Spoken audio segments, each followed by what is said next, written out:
Disdainful Stroke to keep these decks off of their big plays as well. So the reactive cards that David is playing definitely informed by the Abzan and Sultai Reanimator decks. I think a mixture of Disdainful Stroke and Anger of the Gods makes a lot of sense right now. And Glenn Jones on the left here playing Public Enemy #1 right now, the Abzan Reanimator list.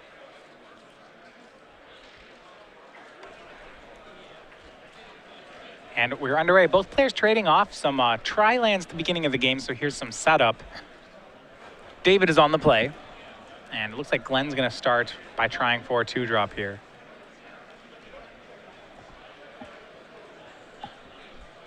And it's going to be Satyr Wayfinder.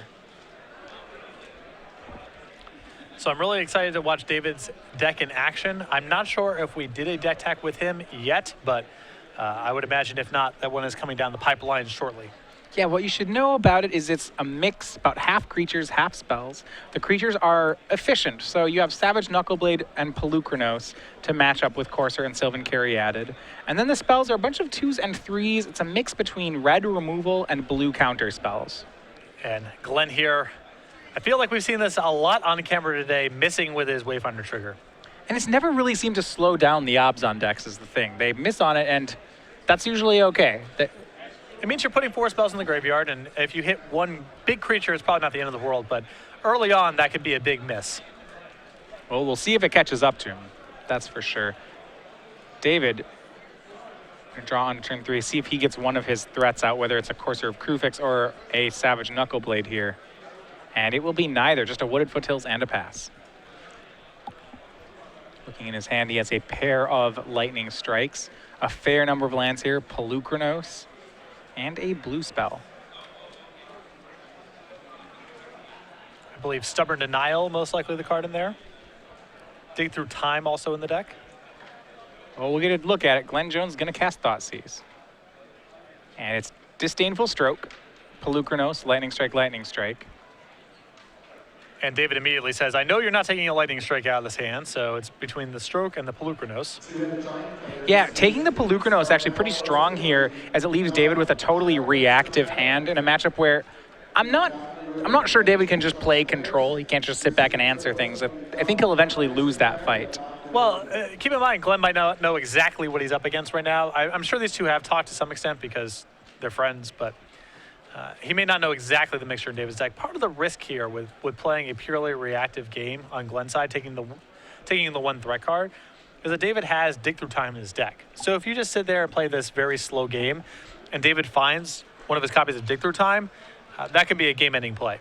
Yeah, Glenn opts to try to force through one of his own spells. He's going to take Disdainful Stroke. It's kind of suggesting that he has maybe a Siege Rhino or something like that of his own. Or possibly just an answer to the Pelucranos.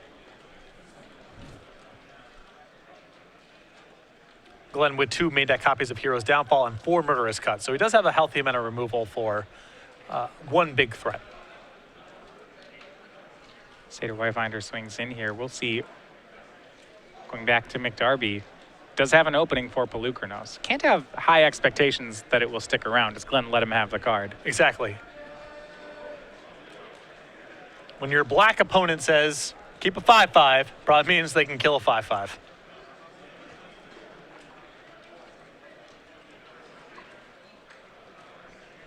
See what McDarby goes from here. 4th land. His draw was a Temple for the turn. Looks like he's not going to make the Pelucranos, though, instead opting to hold up Lightning Strikes. And I think at this point he just senses what's going on Glenn's side of the table, doesn't just want to run his creature in there, have it get killed for very little upside. Well, Glenn's going to play a second Satyr Wayfinder. This one sees a bunch of lands as Glenn opts to keep, takes a Temple and immediately plays it. Now, when a player does that, just like reveals it and immediately plays the Temple, does that tell you it's their only land? Not necessarily. The scry land there is the best thing for Glenn to hit because nothing else is going on that turn. So maybe he's got nothing, but there's no guarantee. Yeah, it's not a guarantee. There's some body language going on to it. I don't know. Maybe that's reading too much into it. No, there's definitely pieces of information to be picked up there. There's also the risk of reading too much into that because I don't think it means 100% that Glenn has no other follow-up. Yeah. 2 more points of damage here from Glenn as the Satyr Wayfinders continue to deal damage. David played a Temple there and just passed back the turn again, so still opting not to play that Pelucranos.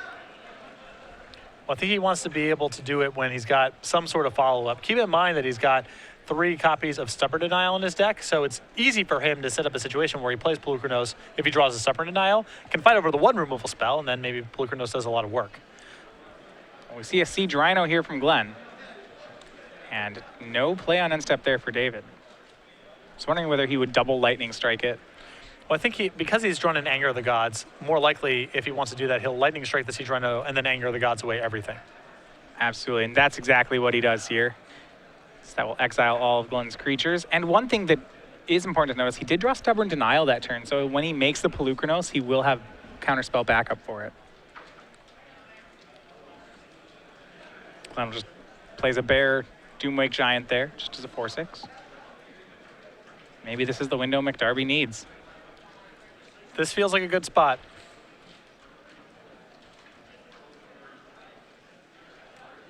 Draw was Sylvan Caryatid for the turn. And here it is, Polukranos World Eater.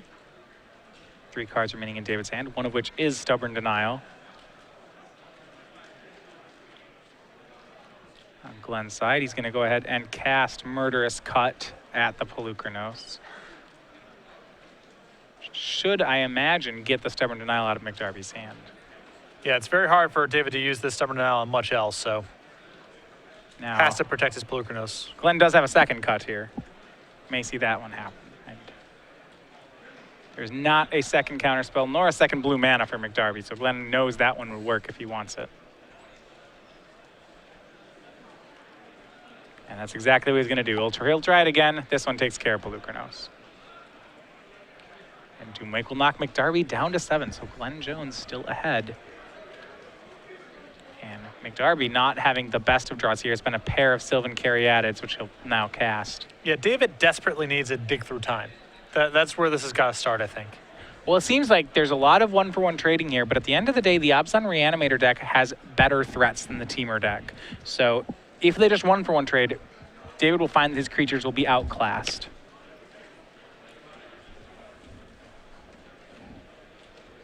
Courser of Krufix for Glenn. Nets him a free card off that Windswept Heath. Satyr Wayfinder on top of the deck, but he does have a free shuffle if he wants something else. It is the challenge of playing a deck that is a mixture of threats and answers, and each type of card is slotted very specifically into its role, is that you're very sensitive drawing the right mixture in all the matchups. That's the nice thing about cards like Doomwake Giant and like Hornet Queen. They can play double duty. They can be attackers when you need attackers, and they can also control the board when that's what you're in the market for. Yeah. And that diversity means you're much less at risk of just drawing the wrong half of your deck. That's what happens, basically what happened to David here. He drew a lot of reactive stuff, but never put Glenn under any pressure. Mm-hmm. 2 Lightning Strikes take care of the Doomwake Giant. Glenn has a second Doomwake, that sweeps David's board.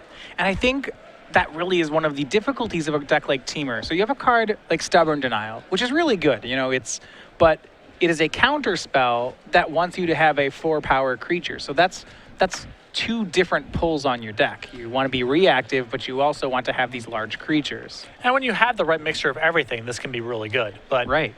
When you only draw one half of your deck, you're going to be less efficient than the more robust decks of the format. And Glenn's showing that right now. David needed pressure here, and he drew Sylvan Caryatids. Things like that can happen. And it looks like Glenn preparing to close out the game here. He's got David down to what looks like 1. Glenn at 21 has a Whip and Hornet Queen in his hand, but he'll take the conservative route. Just play Satyr Wayfinder. There was a Reclamation Sage on top. He'll get a land. Mill some Downfalls, Murderous Cuts. Shows a Siege Rhino on top. And I don't believe there's life gain in David's deck, so... Well, he's got to be able to beat the board and beat the top of the deck, and that's asking a lot. Yeah. So game 1 goes over to Glenn. David there with just too many lightning strikes is the easiest summary of that game. So when you have a deck that's both aggressive and controlling, like a Teamer deck, post-board, I almost feel like you want to have the option to turn into one or the other. And in this matchup, it seems like he needs to lean on his blue cards because if he's playing the proactive game plan, Glenn's stuff is bigger and more efficient. I like the counter spells a lot in this matchup. The Disdainful Strokes, to a lesser degree, the Teamer Charms, I think can do some good work here. David in the sideboard with 2 copies of Xenagos the Reveler, 2 Burn Away, 2 Scour the Sands, 2 Back to Nature, a Lightning Strike, 2 Negate, 2 Disdainful Stroke, Storic Dragon Claw, and a 3rd copy of Dig Through Time. So I like bringing in the extra Disdainful Strokes because there's a lot of quality 4-mana cards in Glenn's list. I think the 2 copies of Back to Nature are also reasonable. Even if you're only getting a 1-for-1 out of it, that's probably still fine. And there's going to be some spots where he gets much more than that. Past that point, I'm not sure if there's really anything too attractive here. Yeah, well, I mean, I agree with that. I think his Lightning Strikes were not particularly strong there. He was 2-for-1ing himself a lot with them. I like more copies of Dig Through Time in this matchup. I think he really could have used one in any of those games. And the more he goes on a control plan, the more I'd want to see him use them.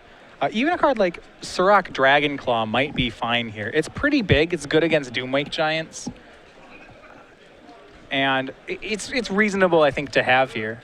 The problem is that it's really bad against Death Touch threats. So it is. I don't know. With Hornet Queen, some of these decks have Farika in the sideboard. Might be a little risky, but... Yeah. Well, to deal with Hornet Queen, if you're David, you're going to have to Teamer Charm it, Disdainful Stroke it, or have an Anger of the Gods. Those are really just your answers to it. So if those are your answers, I guess I'm not sure that Hornet Queen needs to, that you can compare Surrak to Hornet Queen then. Right, yeah. If you're already priced into having one of those good answers to it anyway, then maybe Surrak's fine. On the other side of the table, 3 Drown in Sorrow, 3 Glare of Heresy, Anissa Worldwaker, and 2 copies of Anafenza, 2 Reclamation Sages, a Bioblight, Soul of Idistrad, a Farika God Affliction, and a Thoughtseize. I'm not too excited by anything that's going on in Glenn's sideboard here. I think the Farika is pretty solid. Past that, I mean, the 1 Nissa I think is fine, but I would not sideboard too heavy here. I think Glenn's 60 offers a lot more than his 15 does. Yeah, Thoughtseize is great against blue decks. If he suspects David's going to be more controlling, maybe he ups the count on that guy. But you're right, his main deck's pretty good here. It's just big. Would not change very much. Yeah, these players are getting ready for their game. One thing we talked about earlier was the Cardboard Crack. This is the popular online comics now available in paperback form. You can find this and learn more about it, starcitygames.com/cardboardcrack. There are 3 full volumes. Each of one is on sale for $12.99 right now. You are likely familiar with this comic strip if you subscribe to the Star City Games newsletter where a comic appears, or if you're just aware of, Magic, social media in general, where this comic appears all over the place. Again, 3 books, all available on sale right now, $12.99 a piece. Get them for yourself. Great holiday gift. StarCityGames.com/cardboardcrack for more information. And yeah, so the game 1 is good for Glenn, but this seems to me like this is going to get closer for our post-board games. I think David brings a lot more to the table than Glenn does. But there's still the issue of, does David draw the right balance of types of cards in his deck? Because he's, as I mentioned before, his cards are much more siloed than Glenn's are. They are for specific roles. And so drawing the wrong mixture of that stuff can be really bad, even if he has the right lands and spells ratio, which he did that game. I mean, he had stuff to do. He had reactive cards. He had a couple threats, but the mixture was just not there. Yeah, and that is, and this is interesting. So I like the color combination a lot. And I was trying to think before about just this kind of strategy, right, where you are both playing like a Pelucrano style card and playing a Disdainful Stroke style card in the same deck. And I can't think of too many recent examples of decks that do this, but it certainly is interesting. I like the kind of strategy it's going for. For sure, and it speaks a lot to, how many powerful reactive cards there are in the format that fulfill specific roles. Because you can really custom your reaction to the decks that exist in the format. Anger plus Disdainful Stroke, not something you see in a lot of game 1s, but David feels right now, where the metagame's at, it's the right mixture to have. Yeah. Well, David's on the play, starts with a fetch land. Glenn has a temple, so we're to the setup. It's interesting to me. So when I think of a teamer deck, I think, okay, would this deck want Heir of the Wilds? That's kind of a teamer card, or is it a teamer card? It's really hard to say. David's chosen not to play it. It's only 2-drop is Sylvan Caryatid. I think that his threat base is trying to maximize Anger of the Gods. So the only thing that dies to it is Sylvan Caryatid, which you can't really cut from this kind of deck, and everything else survives. Yeah, David in his hand does have his one sideboarded copy of Burn Away. This is a card I only really have experience with in Limited, but it actually serves to be pretty decent against Abzan. It's a 5-mana spell that kills Siege Rhino and then exiles the graveyard. It's expensive, but when the stars align the right way, it's going to be awesome. And that's a card we've seen a little uptick in popularity. We see more of them floating around in sideboards than we used to. One copy here, one copy there. But I don't think it's a card anyone initially thought had any constructive legs, but the graveyard matters a lot as a resource right now. Well, especially the teamer colors do not have a good way to hate on the graveyard right now. It's turn 2, Sylvan Caryatid for Glenn. David finds his blue source. Gonna go for Courser of Krufix here, though. Showing a Savage Knuckleblade on top of the deck. That's pretty solid. The last game we saw, David just didn't have enough stuff to do, enough proactive things. So yeah, having a Knuckleblade could be really good here. Yeah, I believe it's his second one. He has one in his hand as well.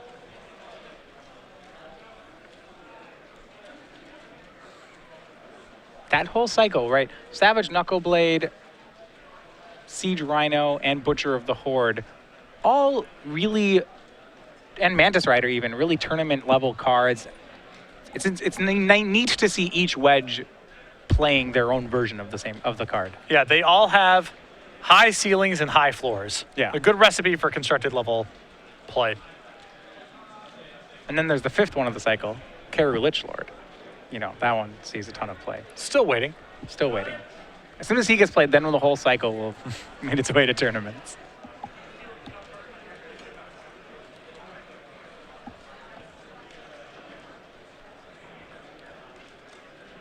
David now contemplating this turn. I think part of it is he has the option to shuffle away with Wood of Foothills right now. So does he want to have that second Savage Knuckleblade? That's a third Savage Knuckleblade. Oh yes, he drew the second yes. one. Yeah. How many 4/4s for 3? Like, this is the tension, right? Are you a deck that's mashing 4/4s for 3, which is definitely a strategy, or are you playing a control game? Because the second or third Savage Knuckleblade is more or less a vanilla 4/4. Well, there's still 4/4 hasters. There's still 4/4 hasters. You're right. But the other ability is you can only pay for so many Savage Knuckleblades. Exactly. Well, I think his hand basically allows. His hand is what it is. Yeah. So he kind of has to go down this road.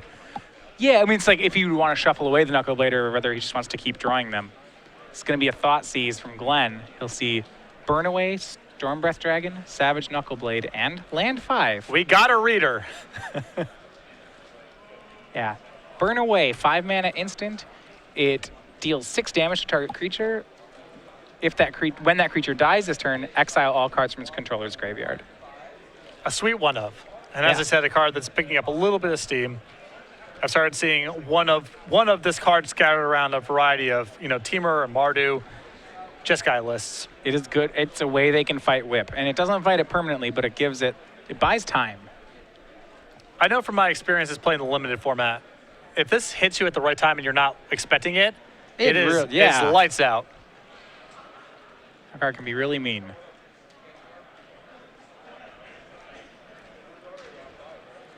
Not a great hand to Thoughtseize here from Glenn because there's not really a hole to attack in this hand, and Glenn's life total is going to be under attack pretty soon. Deciding to pick which one he wants here.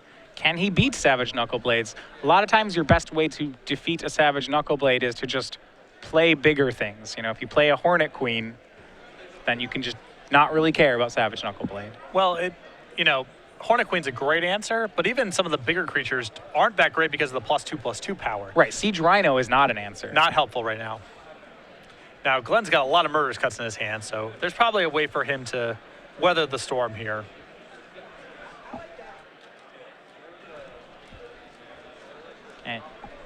And he went with one of the Savage Knuckleblades, even knowing David's drawing another one. Decides especially if he has these Murderous Cuts, Stormbreath Dragon's got to be the least of his concerns. Yeah. And Burn Away, while good, if Glenn doesn't have Whip in his hand, okay, it's a 5-mana kill spell. That's fine. And he will murderously cut the Savage Knuckleblade down. Disdainful Stroke on top of David's deck now. So play Wooded Wooded Foothills. Interesting choice here for David. If he wants to play Storm Breath, he'll have to shuffle away the Disdainful Stroke. He also has the option of, I guess, casting the Knuckle Blade this turn and then drawing the Disdainful Stroke next turn. Right. But I'm not sure if David even wants to draw that card at this point. I think that he wants to keep the pressure going. If he could draw it right now, I think him playing Savage Knuckleblade and then leaving a Disdainful Stroke up would be great, but he can't. He's like a turn behind. He'd really like it in his hand right now. I don't know if he wants to draw it. I feel the same way. And Savage Knuckleblade Haste. He's going to go ahead and... Well, we'll see whether or not he draws it. He always has the option of shuffling away before he draws. Maybe it's how this play turns out. Because I think if Glenn just kills the Savage Knuckleblade, I don't know if I really like having Disdainful Stroke in my hand anymore. Exactly. And David's going to have a lot of information on Glenn's draws because of the Courser, so he can reevaluate whether or not he wants that Disdainful Stroke. Yeah, Glenn has Hero's Downfall waiting. That's a card that cannot be Disdainful Stroked. See Glenn putting a Murderous Cut to the front of his hand. And that's going to cut down the Knuckleblade. And I think this will cause David to shuffle his deck because he knows Glenn has the Storm Breath covered as well. Yeah. And this Disdainful Stroke's left without a target at the moment. I agree with you. I feel like this stroke needs to be shuffled away. Well, now that of course I said that, I'll throw the other argument out. This game looks like it's headed toward a top deck war, right? They're both almost out of cards. If that's going to happen, the card that will beat Glenn is a lights out Hornet, or that'll beat David is a Hornet Queen. So maybe you want the Disdainful Stroke in case a Hornet Queen or something like that shows up. I guess it's just hard to commit the Storm Breath Dragon to the table now. Oh, absolutely. You have to wait to 7 mana, I think. And even then, it's not going to work, but yeah. I can't imagine he wants a second Disdainful Stroke. Well, I guess if he's really settling in for a long control game, maybe he does want a second Disdainful Stroke. If you felt like the first one's good, it's reasonable the second one is going to be good too.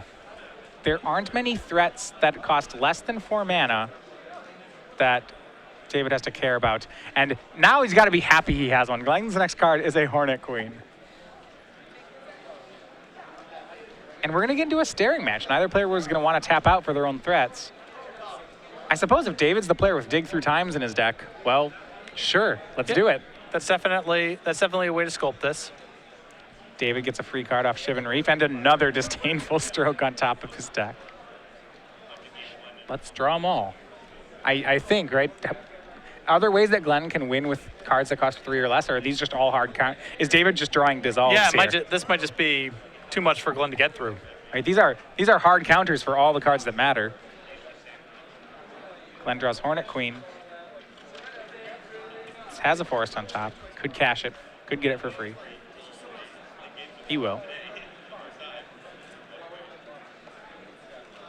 And I want to say some heads up play on David. I think we were both at first a little skeptical of this line, but this doesn't seem half bad, really. No, it does not.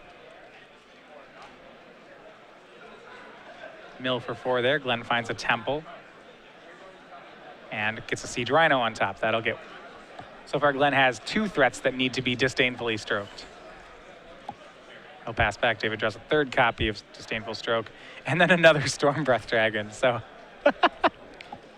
And this I might also be looking to shuffle away here, too. Maybe. I guess the Hero's Downfall. What about the... Maybe he can just try to weather the storm, I guess. Yeah, maybe he needs to have another Storm Breath for the... You know, his first Storm Breath's going to die to down... He waits till he has 7 mana. Then he plays a Storm Breath with Disdainful Stroke up. He lets it get Disdainful. He lets the guy get Downfall. Now he's going to play second Storm Breath. Right. And if David didn't crack a fetch land main phase, that means he intends to draw the card. Because otherwise he'd want to crack the fetch land main phase to try to hit a land off the top.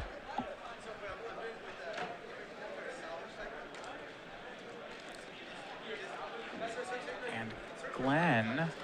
At some point, Glenn needs to sort of slog through these Disdainful Strokes as well. Yeah, he's going to go for, it looks like Siege Rhino here.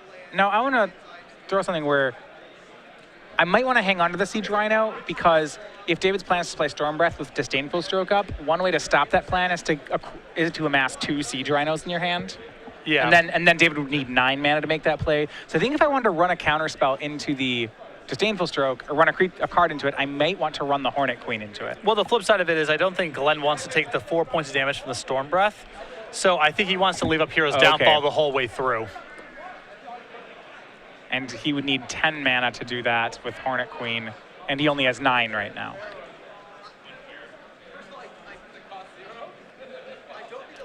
Draw for David. Sylvan Caryatid now on the top.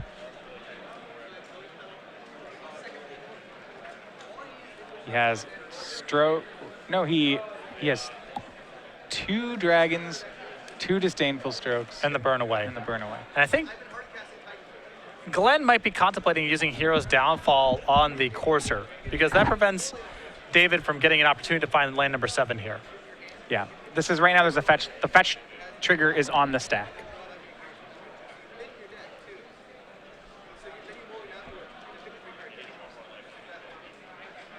That does make him significantly more vulnerable to Storm Breath Dragon if he gets rid of his downfall. He's going to do it. Well, the thing is, David still can't pull the trigger on the Storm Breath this turn because that opens up Glenn to be able to resolve the Hornet Queen. Yeah, and what this does to Glenn is it means he's going to be the only player with a Courser of Crewfix in play, which means if we keep playing this stare at each other style game, Glenn will start to pull ahead. Yes. His draws will just be better. Now, David always has the option here of just using Burn Away on the Courser and getting back to parity and waiting for land number 7. I do not like casting the Stormbreath Dragon here. I don't think you can let Glenn have a Hornet Queen. Yeah. Unless David had an Anger of the Gods in his hand. Exactly. I don't think he can do that. He can just pass and then end step Burn Away the Courser. Exactly. That's the play that I like.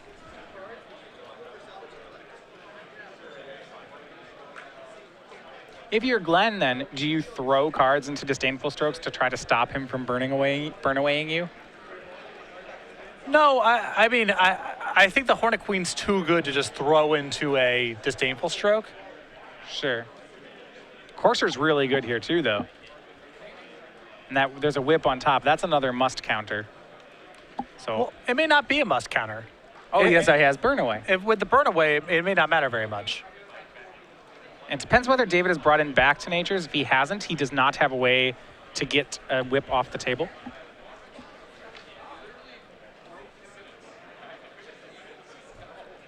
And that was the end step Burn Away on Courser.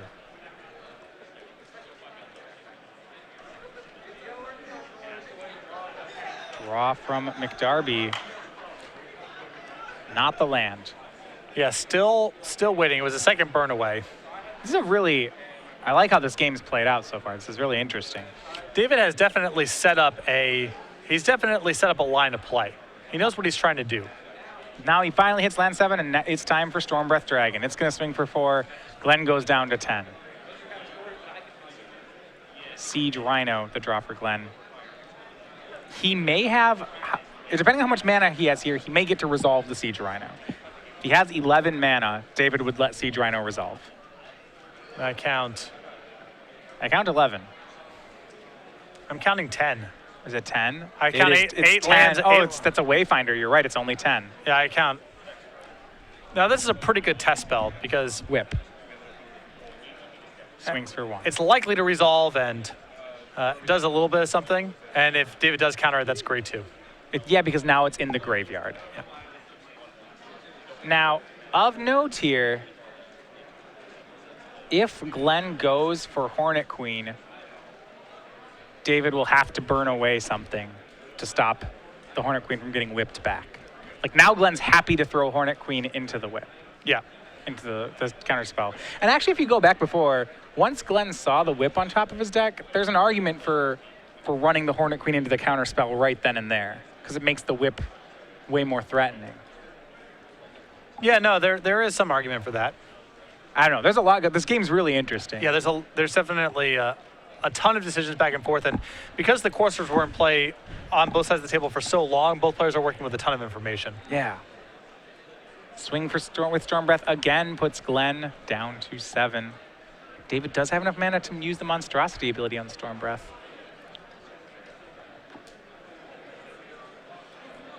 He has in hand, we know of, a Disdainful Stroke, a Burn Away, and a second Storm Breath. If Glenn doesn't have the spot removal spell, then this is pretty... Then the Storm Breath should win the game here. Like, David can Disdainful Stroke the Hornet Queen, because he knows Glenn's only card is Hornet Queen. He can Disdainful Stroke it. If Glenn tries to whip it back, he can burn away something. And then David should be able to untap and swing 2 Storm Breaths for lethal. Yeah, David has a lot of control because of the second burn away. Yeah, and that's 8 points. I think this works out for David, barring a good draw from Glenn. The whip does not work for this turn. The Hornet Queen can't get into play. Right. And that's all that Glenn has going on right now. So if Glenn has 11 mana, right now he has 10, then he can threaten to cast Hornet Queen and whip it back the same turn. But the second copy of Burn Away is the lock there. And that's what Glenn doesn't know about. So like if Glenn draws the land, I think he'll try for that line because it's really good. Yeah, it's attractive. And it's hard to put your opponent on the second Burn Away. It's hard to put them on the first Burn Away. Yeah. That's the kind of card that I'd be like, when my opponent would play it, I'd say, hey, that's a really neat one of. And then I would be foolishly mistaken. Once I play the second one, then I start wondering, how many of this card are they playing? All bets are off. Exactly. And this is the line of play. I think he's going for the Wayfinder here to try to juice up the whip a little bit to give him some more options. So I think the way that Glenn is navigating this turn, there's no way that he's going to be able to stop the burn away from crushing him. Yeah, so he does whip. He's going to try to whip back the Anafenza or the Siege Rhino. I think it's Siege Rhino. And here's where Dave's going to burn away a Satyr Wayfinder in response. And you can see Glenn going, oh, the second one, like, this was not anticipated. And Glenn knows about the second Storm Breath, so we are on to game 3. Both copies of Burn Away critical there and allowing David to get game number 2. You know, I was at first skeptical. You said some players are bringing this in to fight against whip decks. I was thinking, okay, I know that this Graveyard Exile ability is good, but this is a 5-mana creature kill spell, and it doesn't even kill everything. It kills most things, but this card can't possibly be that good. It's really clunky, and I was proven wrong that game. Well, whip is set you behind tempo-wise. You're planning on catching it all up once you connect with something, get one big threat out of your graveyard, whatever the case may be. So even though Burn Away is slow, so is Whip of Erebos. Right. And you can tell in the spots where the person's not predicting that that's going to happen. It's not just the one turn, it's several turns of development that gets set back on top of losing most likely your biggest creature in play. I mean, when you think about it, there's so much pressure on these 5-mana spells in this Teamer style deck. Like, you know, you could be playing another Storm Breath Dragon, you could be playing a Sarkhan. It's a hard sell to convince me to play a Burn Away in that spot instead, but I'm getting sold here. Exactly. No, it was very impressive, that game. That's for sure. Both of them played a huge role. And he can't get Whip off the table, but maybe you don't have to if you can just kill one of their big threats and nuke their whole graveyard incidentally. So David McDarby evening up the game. And I just want to give tip a hat to playing that one, especially keeping all the Disdainful Strokes on a turn where it really seemed like that wasn't the direction he wanted to go. My instinct there at that sort of spot of the game was Glenn's draw steps are so much better than David's. You got to capitalize on your early pressure that you got in with these Knuckle Blades. But David correctly assessed that those Disdainful Strokes prevent Glenn from resolving anything of substance. Everything good in his deck is 4+ mana in that spot. Well, what's tricky about this Teamer deck is you're constantly reevaluating your role. Are you an aggro deck? Are you a control deck? There's a lot of decks, just I guess in Magic in general, where you kind of lock in your role at the beginning of a game, and sometimes it changes, but you know, when you're playing a Jeskai tempo deck, I guess before Jeskai aggro, like pre-board, game 1 Jeskai aggro, you're the aggro deck almost every matchup. Exactly. There's some weird, mono red style outliers where you're the control deck, but by and large, you're always beating down. Right, and but with David, it's not even, at least with Jeskai aggro, you can say, this is the matchup, I'm this role. But with David, it's not just this is the matchup, it's this is the board state, this is the turn. That keeping that Disdainful Stroke, that's asking, what role am I right now? Am I the control deck? Am I the aggro deck? And I think David he nailed it that turn. Yeah, that was great assessment. My instincts were... I thought he was the aggro deck that turn, but he was not. My instincts were off. David took a much better line than I suggested. And those Disdainful Strokes were great. Glenn could never work his way out of them. They are, I mean, I think it's the realization that they are hard counters in this matchup. They counter everything that matters. Yeah, going through the list, the only cards that are a potential impact that you can't disable stroke are Hero's Downfall and Courser Crewfix. Everything else of substance is caught up by that card. And I think Courser Crewfix of those two is really the prize of the two. Yes. It seems like, and I'm interested to see this play out, David is playing a protect the queen style strategy where he's going to be a control deck, and then he'll wait until he has a Storm Breath or a Savage Knuckleblade or a Pelucranos, and then he'll wait until he has 8 mana and then play it with a bunch of protection up. And as long as he can prevent Glenn from getting anything too significant on the table, that's a great recipe. Yeah, it really worked out last game. You see Glenn on the play, turn 1 Elvish Mystic. That is a card that is in some of the builds, not all. Glenn has decided to play a one of them this weekend. I was going to say 4, but nope. All right. Just the one. He's going to commune with the gods.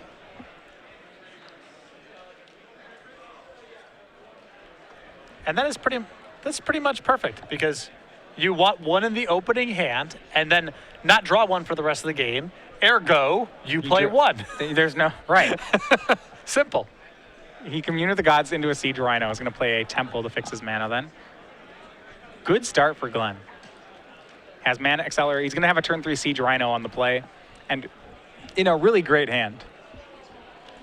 Now, David can break it up. He has a Crater's Claws in his hand, so he can kill the Elvish Mystic next turn. Wouldn't surprise me if he did it, because his deck does not have a lot going on turn 2, besides his own Caryatid.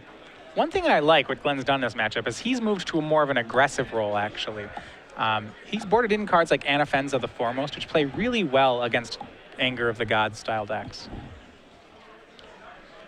I would have assumed that Anafenza was for, the mirror match kind of stuff for the second part of that text box, but just 4/4s are pretty sweet against Anger of the Gods and Lightning Strikes. Well, as we've seen, the mirror match is about whips because this is a reanimate. I mean, when it was old Obzon midrange, I liked that in the mirror, but if it's Obzon Reanimator, maybe that's not even there anymore, you know?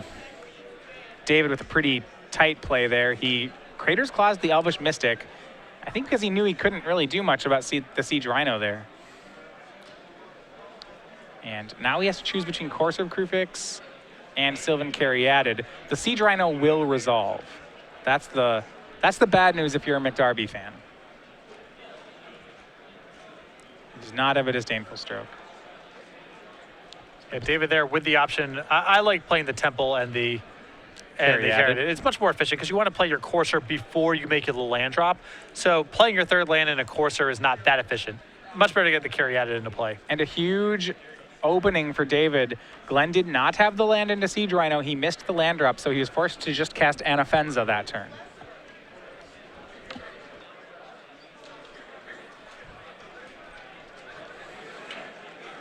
David will try to pull ahead. Courser of Crewfix into a Shivan Reef. He's going to have more than one Courser. If Glenn can make another creature, Anafenza can start going to work, putting counters on things, but as of right now, he still doesn't have the land for the Siege Rhino. And that's just a vanilla 4/4 then. And this is, part of the issue with David's deck in the matchup here is this role assessment / narrowness of reactive cards. The Stubborn Denial is a tough card to get to resolve on something on time, and to be able to fulfill the Ferocious requirement is not the easiest thing for David to do. Yeah. Now, this is an interesting play, and I wanted to talk about this.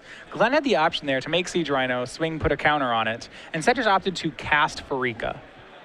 Well, I think next turn, it just sets him up better down the line for establishing Devotion. I also think that the Anafenza has a tapped clause, so he can't play the Siege Rhino before combat and swing in. Okay, so it doesn't get the counter. Right. It's just so there's a big priority placed on this guy resolving to not play Siege Rhino there. Yeah, it's tapped creature, so you need to have another attacker. Okay. Now but it's interesting. Playing a non-Devotion Pharika at that point in the game wouldn't be like the obvious play to me here.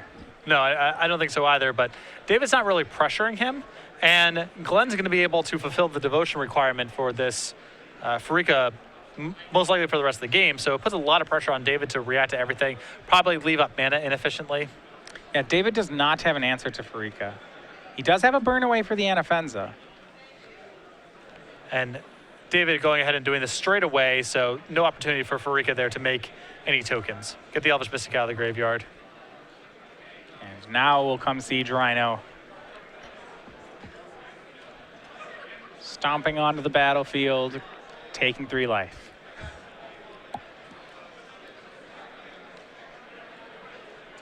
And these cards are just brutally efficient in their numbers. 4/4 for 3, 4/5 trample with really good ability for 4. David's setting up a nice little board, though. I mean, he's drawing a dig through time, and if he starts finding lands off this Courser, he may be able to weather the storm here. Back to Nature on top of his deck. Glenn doing a little thumbs up. Card often good against his deck, not good against this board. There is, however, a Whip of Erebos in Glenn's hand, so it may be live at some point. Interesting, though, David does have a Courser, so maybe not. He can play second Courser Caryatid, but then he's playing 2 Coursers into a Back to Nature, which he has to draw. You can also just cast, I believe his hand has 2 Coursers in it. Or sorry, 2 Caryatids rather, or? He could just make 2 Sylvan Caryatids. His hand is a little unwieldy right now. The fact that he's not finding lands off of the Courser is really stunning his development.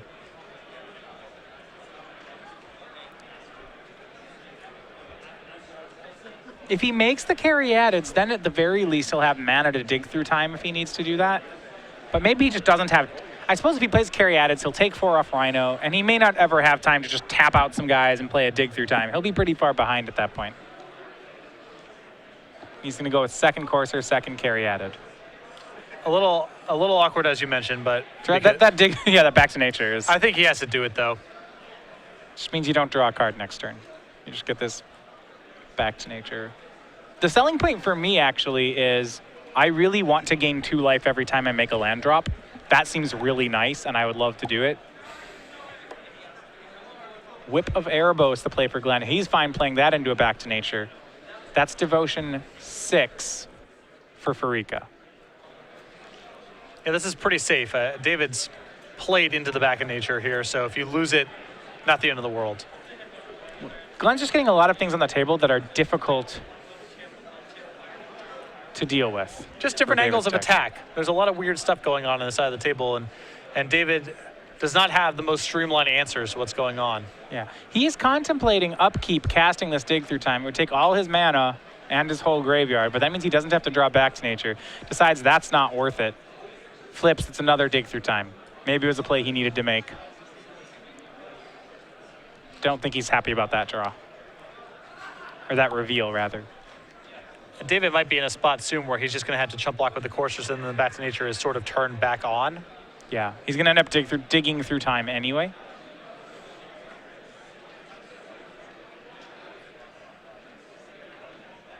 Now, does he get to see the top card of his deck during the resolution of this spell? I do not believe so. Okay. The same thing with Wayfinder. Oh, yeah. Yes. It's the same deal. A lot of options here. Pelucranos, Courser, Blue-Green Temple, Negate, Storm Breath. None of these seem to answer the board, really, though. Last cards are another dig and a Frontier Bivouac.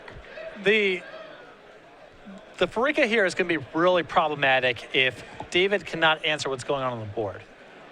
This is a 5/5 Death Toucher. He can't kill it. And so to interact with this card, he's going to have to interact with the Devotion count. And I'm not sure he's able to do that either. He set up a really good shop here, but Glenn has done a great job of playing threats that his deck is not well positioned to deal with. It's the attack from Glenn has been multidimensional. He's not just jamming on one axis here. He's got a threat in play. The Farika threatens more damage, which makes David have to play a little bit more conservatively. And then the Whip of Erebos is a whole other thing going on. And I think this is what, to me, is so strong about the Obzon deck. If you try to play a control, even against in the face of something like a control deck, which is what David has turned into, is that, yes, they can counter all your things, and counter spells are good against you. However, if they miss countering something, the one card can just beat them. Yep. So it looks like David has settled on Stormbreath Dragon plus Negate. Now keep in mind, it is not the most known mode on Stormbreath Dragon, not the sexiest mode, but it can just play defense against Siege Rhino. And David has a Stubborn Denial in his hand that checks one removal spell out of Glenn. Right. So this might be a path towards stabilization.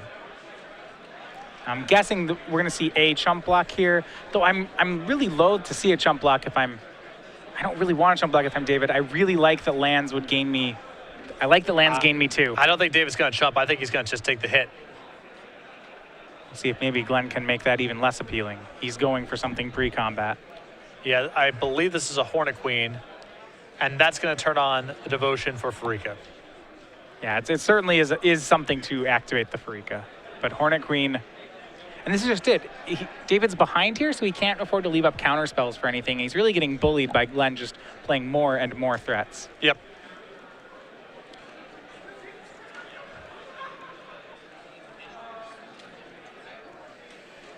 And Hornet Queen would certainly be difficult for David. That gets around that Storm Breath play you were talking about. And you're absolutely right. Here is Hornet Queen. That's more than enough devotion. Glenn gets insects into play. Swing for, I believe, 9. And David will chump. I think after he sees the Hornet Queen, maybe, I think the odds change here. I think so too. He's gonna fetch it here. He probably wanted to fetch before the Courser died. Yeah, small thing. It would have. He would have picked up a life. Might matter. But I think he has to chump now too, because part of his game plan for stabilizing, I have to imagine, is the Bat nature. So he might as well chump block now, because he's going to lose the Courser whenever he pulls the trigger on that card anyway. Sure. I do like how the Courser lets him somewhat control his draws here. So he's going to need pretty specific draws. Surrak Dragonclaw, the draw there. And there's a Temple on top. He's got to see a lot of cards. The question is whether or not he really just has cards in his deck that can deal with this. Even if he gets, if he got to draw 12 cards, would it matter? Can he answer this in a timely fashion? Well, Surrak gives him, I feel like he's got a path now. Because Surrak does a pretty good job of locking up the ground. If he finds Anger of the Gods, that checks the Hornet Queen. And now things are tenuously stable. He has to find Anger of the Gods immediately, however. He's got one more turn. But his draw is Disdainful Stroke. So how does he find it? Well, I think he still has another dig. He did not take it. He did not take the dig, that's right.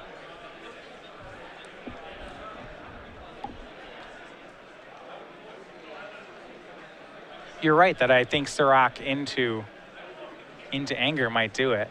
It's a path. I think he might have to, I don't know if we're still with the Scry on the stack. David is still mulling this over. Looks like he's giving it up. And it's possible the Anger's got sided out if that's the case. Okay, yeah, if he doesn't have Anger, then he doesn't have a way to get back in there. Which Anger's a hard card to board in this matchup. You're both playing the same number of Caryatids.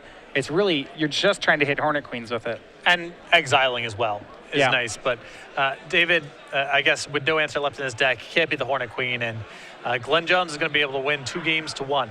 Yeah, great match here between the two. Yeah, Glenn will move up to 5-0, and it's confirmed. Yeah, David mentioning in their comments here that he did not have Anger of the Gods left in his deck. I could see leaving in 1 or 2. I don't think it has to be a 4 or a 0 thing. I don't want to draw it, but I want to be able to find it. Exactly, and especially if he's going up to the 3rd copy of Dig Through Time, then I think there's a really loud argument for having 1 copy of Anger in your deck. Yes. Because you don't want to draw a bunch of them, but it's something you wouldn't mind drawing some percentage of the time, and it's definitely a nice option to find through Dig. Because if David has an Anger in that top 7 when he digs, I think he's got a shot. He's still, swimming upstream. He's behind, but it's not impossible for him to get out of it. Yeah, so Glenn Jones moves to 5-0, and it just seems right now, Abzan Reanimator kind of defeating all comers.